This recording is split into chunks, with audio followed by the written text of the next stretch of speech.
Hi there everybody, my name is Kate and welcome to my channel, Trinergy Awakens Naturally Supernatural. It's the day after Christmas, ho ho ho. Looking like something that Santa dragged in and left under the tree perhaps, but I have a download that I want to share with you that for people that are control freaks.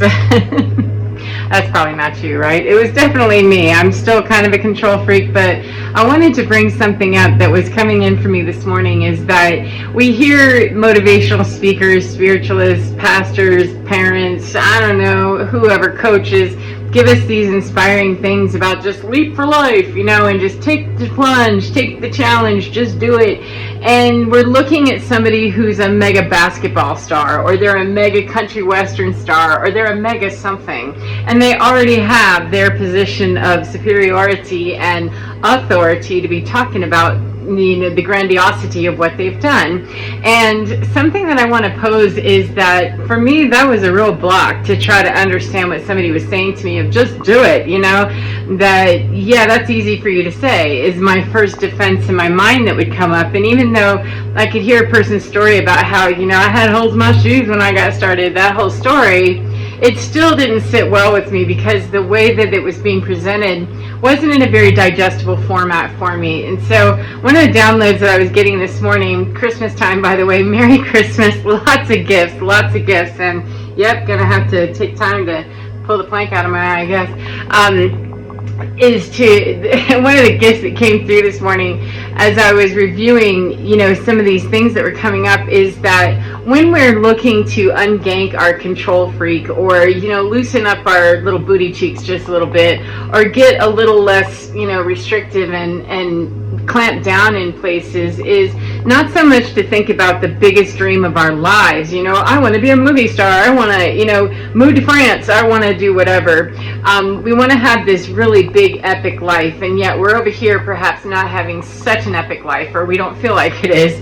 And so the gap between those two spaces is pretty freaking big. So it's very difficult for most human beings to launch from here to there realistically in their minds, be able to get to that coherence, their heart-mind coherence, to get to that vibrational state of knowing what it is to feel like, wow, I'm wealthy, I'm a movie star, I'm, you know, whatever, I'm crushing it in this particular way, in a very grand, gigantic way. We have trouble, some of us, with coping, getting out of bed tomorrow, or, you know, being able to make it through the day without slapping somebody, or wanting to, or without feeling very hurt or devastated or overwhelmed or stressed out, anxiety ridden, angry, whatever it is. So that's a pretty huge gap that we're trying to cover with just a mind jump, which I'm all about hacking the mind, baby. However, let's take that in mind hacks that are doable.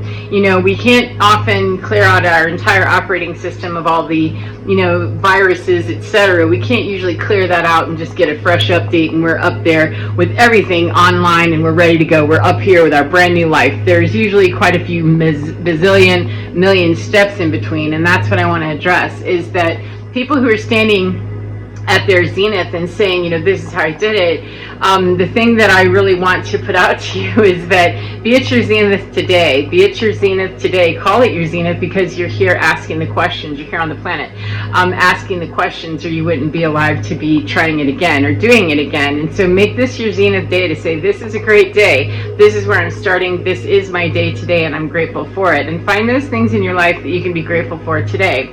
And then one of the ways that I found very tempting and scary and fun all at the same time to do is to test my little control gangster by enforcing myself, pushing myself, suggesting to myself, and then really encouraging myself to take some risks, low-level risks. You know, how am I going to really launch into I'm a country western star if I'm over here and I don't even want to consider wearing a thong? You know, something like that. For me, that actually was a block. I couldn't imagine wearing a thong ever in my life, and I still don't. However, I did give it a try. It was actually funny, amusing, and I'm glad I did the experiment because I laughed more than I did anything at all. However, now I know definitively that my prejudice about thongs is really a comfort thing. So no prejudice to anybody else who wears them. Go for it. However, no thanks. However, one of the things that I found is that I could amuse myself in trying things that I had real bent and pent-up thoughts about, such as a thong. And I realized as I started to look at little things like, I wonder if I try this flavor of something over here, or if I try this particular food that I've never had. Well, I'm sure I won't like that. Well, how do I know unless I try that? If I drive the same way to work every single day, challenging myself to say, I think I'm going to go over here in that direction today. I think I'll try that. Trying a different article of clothing, something that I would never normally wear, that I don't have to commit to wearing it outside. I don't have to commit to wearing it outside the store, if I'm willing to even try it on. And so I found as I was going through a lot of these transformations, in the very beginning of really coming out of an old way of living, I still practice this, however, it's different now. Back then I was trying different foods, different clothes, different makeup, eyelashes that, again, I don't wear them. I think they're really cool, however, they looked ridiculous on me, mostly because I didn't know what I was doing. I just looked like I had spiders that were lost right all the way across my eyelids. So, but trying it out made me laugh, it made me giggle, and it gave me the space to really create that heart-mind coherence of where we're trying to be, which is in joy and zeal and enthusiasm and creativity for most of us. And that is how we keep launching and spiking our elevator higher and higher and higher to get to the next penthouse, the next penthouse, the next penthouse. If we never get into, a service elevator or an elevator of any kind, an escalator, the stairwell, something to try to climb up, to even attempt to climb up, then we're just looking up at the penthouse saying, wow, someday, when I get up there, that's going to be really great. And so the way that for me I've found is to find small things, find a different way for me to cut fruit, find a different way for me to prepare something. I got into cooking for that very reason. I needed to find a different way to cook because my digestive system was going through some major changes, and so was my budget. All simultaneously, we're going to need to learn how to do things very differently. And so I started looking up recipes that I thought, I could never make that. And I realized that there's not a whole lot out there that we really can't do or can't explore or can't get information on. And sometimes just the satisfaction of opening up the mind to even consider that that's something that was locked down and I absolutely wasn't interested. No, thank you, I don't want that. That then became 717. Something that I could look at and say, that's interesting. I'm glad I learned about that. Rather than spending time rotating on who hurt my feelings or whose feelings I might have hurt, or how much money I don't have or how much money I do have, or what I should be doing, blah, blah, blah, blah, blah, blah, blah, blah. When I sat down one day and researched bees, it got my mind completely off of what I was deep in the dark bucket with. And I was surprised because 2-3 hours later, my heart felt lighter and my attention wasn't focused on the problem. And the problem that I was having that day, which was a noticeable problem, it was pretty considerable. There were a lot of ramifications riding on the decisions I was having to make, but I didn't have any answers. And so the end of that 2 or 3 hours, I realized that, holy cow, when I checked my email, things had been more resolved. I still had a couple more steps, however, it didn't frighten me as much.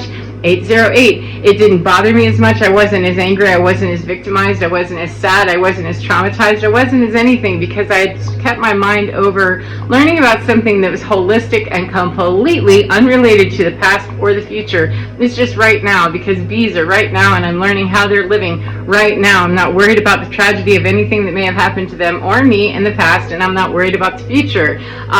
Not really. The bees, they have their own concern. However, I'm not worried about me because I'm in the now, right now, learning something that's taking my mind off of this bigger situation that I think really should be pressing me. And I'll leave it at that with one of the things that I will tell you before I go is that if your mind tells you you should or you shouldn't, I would heavily investigate right there and say, I wonder why I think I should be doing that or why I shouldn't be doing that. Should to me is a 4-letter word. It's an S word that I don't put in my dictionary and I don't put in my vocabulary very often, if at all. And I definitely do catch myself when I hear myself saying, well, I really should do this. Or definitely if I'm considering telling somebody else what they should be doing. I don't want anybody shooting on me, and I therefore make a pact with myself to not should on anyone else. That if I feel obligated to something, if I feel guilt tripped, shamed, etc., or if I feel like somebody else is coming at me like that, I like to disentangle that. And one of the ways is to distract from the conversation of what is it that I should be doing instead. Oh yeah, let me come over here and find something else. Let me go research thongs right quick and find out That's going to be a nightmare.